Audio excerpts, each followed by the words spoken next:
শীতে বারবার ঠান্ডা লাগছে? এই খাবারগুলো খান। আদা রক্ত সঞ্চালন বাড়ায়, ঠান্ডা কাশি কমায়, শরীর উষ্ণ রাখে।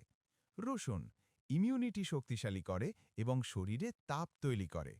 গোলমরিচ ও কালোমরিচ মেটাবলিজম বাড়িয়ে শরীর গরম রাখে। দারুচিনি রক্ত চলাচল ঠিক রাখে ও ঠান্ডা কমায়। খেজুর প্রাকৃতিক শক্তির উৎস, শরীরে দ্রুত তাপ যোগায়। মধু শরীরের ভেতরের উষ্ণতা ধরে রাখে ও শক্তি বাড়ায়। গরম দুধ শরীরকে আরাম দেয় এবং শীতের ক্লান্তি দূর করে। ডিম প্রোটিন সমৃদ্ধ, শরীর গরম রাখতে সহায়ক। বাদাম কাজু, আখরোট, চীনাবাদাম ভালো ফ্যাট ও শক্তি দেয়, শীতে খুব উপকারী।